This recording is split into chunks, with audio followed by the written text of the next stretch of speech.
Good morning 7th class बच्चों। अब पढ़ रहे थे शेरशाह सूरी के बारे में। आज हम उसकी सैन्य संगठन एवं चुस्त प्रशासनिक व्यवस्था के बारे में पढ़ेंगे। पहला पॉइंट इसमें है, सैनिक शक्ति बढ़ाने के लिए अपनी सेना का संगठन किया। सैन्य संगठन चुस्त प्रशासनिक व्यवस्था, यानी उसकी जो सैन्य संगठन थी और चुस्त प्रशासन अच्छी प्रशासनिक व्यवस्था थी। तो उसमें पहला था सैनिक शक्ति बढ़ाने के लिए उसने सेना को संगठन किया, मतलब एकत्रित की, उसको बढ़ाया। दूसरा है डाक व्यवस्था के लिए डाक चौकी होती थी, यहाँ से डाक घोड़े द्वारा पहुँचाए जाते थे। उस टाइम पे बच्चों जो डाक की व्यवस्था थी, डाक व्यवस्था कैसे होती थी, वह एक डाक की चौकी होती थी जहाँ डाक घोड़े द्वारा, मतलब घोड़े से। अब क्या है, अब पहले क्या था बच्चों, डाक जैसे अब डाक ऑफिस हो गया है, तो उसी प्रकार पहले क्या था, जो डाक उनकी चौकी हुआ करती थी, वो अगर कोई संदेश पहुँचाना या कोई भी किसी का भी मैसेज पर, तो वो क्या करते थे, वो घोड़े पे सवार होके वो जाते थे उनका डाक पहुँचाने, यानी उनका मैसेज पहुँचाने। फिर है बच्चों अधिकारियों को नियमित रूप से वेतन दिया जाता था। जो अधिकारी थे, जिन्हें जिस पद पे नियुक्त किया गया था, उनको नियम के अनुसार, उनको टाइम के अनुसार उनको वेतन दे दिया जाता था। कोई भी व्यक्ति सीधे शेरशाह से मिल सकता था, कोई भी, चाहे वो जनता का हो, चाहे वो सैनिक का हो, कोई भी जो आदमी था वो सीधे शेरशाह से मिल सकता था।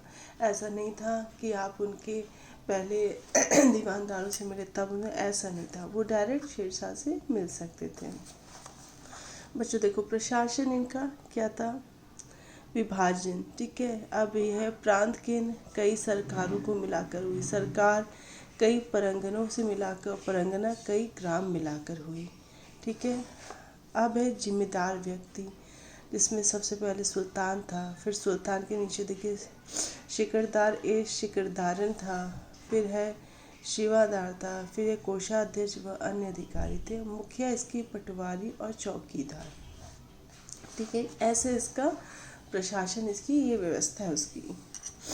अब हम पढ़ेंगे प्रजा के हित के कार्य क्या क्या शेरशाह सूरी ने किए थे। सोनार गांव, जो कि बंगाल में है, से पेशावर को जोड़ने वाली सड़क बनवाई, जिसे ग्रैंड ट्रंक रोड कहते हैं। इससे यातायात और संचार व्यवस्था की गति आई। उन्होंने क्या किया, एक रोड बनवाई जो कि आपस में गांव को, राज्य को जोड़ती, जिससे उसकी गति क्या होती है, जब रोड अच्छी होगी तो आने जाने का माहौल भी सब सही रहेगा। दूसरा है बुरहानपुर तथा जौनपुर को दिल्ली से जोड़ दिया गया, इससे व्यापार में बढ़ावा मिला। इन्होंने बुरहानपुर और जौनपुर को दिल्ली से कनेक्ट करके इसमें व्यापार से इनको फिर फ़ायदा मिला, बढ़ावा भी मिला।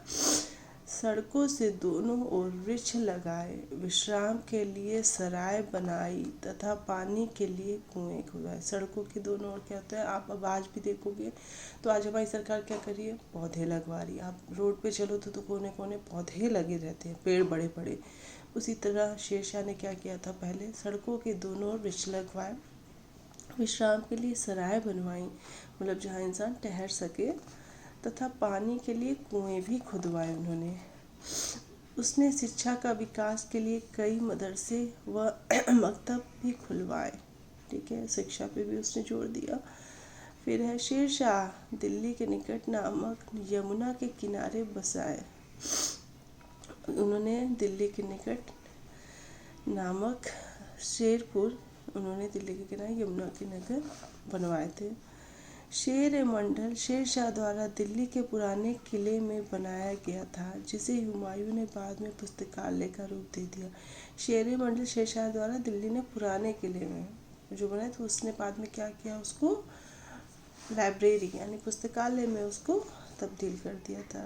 सूर्यवंश का पतन, 1545 ईस्वी में कालिंजर के युद्ध में वह घायल हो गया था तथा कुछ दिनों के बाद उसकी मृत्यु हो गई। शेरशाह की मृत्यु के पश्चात उसके उत्तराधिकारी ने 10 वर्षों तक शासन किया। बच्चों, शेरशाह की मृत्यु के पश्चात उनके जो उत्तराधिकारी थे वह 10 वर्षों तक उन्होंने उस पर शासन किया, लेकिन ये उत्तराधिकारी इतने योग्य नहीं थे कि वो शेरशाह द्वारा स्थापित साम्राज्य की देखभाल कर सके। अतः उनके हाथ में साम्राज्य निकल गया तथा उसके वंश का पतन हो गया।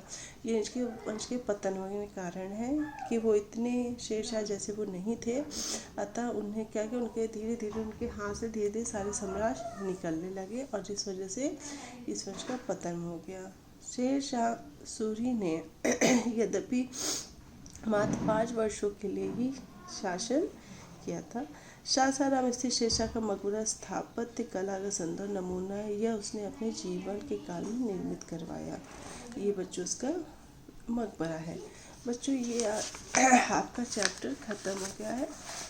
अब इसके क्वेश्चन आंसर हैं। क्वेश्चन आंसर बच्चों मैं अगले क्लास में कराऊंगी, तब तक आप इसको रीडिंग करिए और अगर ऐसा है नहीं कुछ समझ में आ रहा है या कोई ऐसा इसमें हेडिंग या टॉपिक है जो आपको लग रहा है कंफ्यूज हो रही है, तो उसको आप मुझे पूछ सकते हैं। मैं अगले वाली क्लास में इसका क्वेश्चन आंसर कराएंगे और आपका नेक्स्ट चैप्टर भी उस पर पढ़ाएंगे। और आपका नेक्स्ट चैप्टर है अकबर का युग, हम उसको भी नेक्स्ट वीक से शुरू कर देंगे।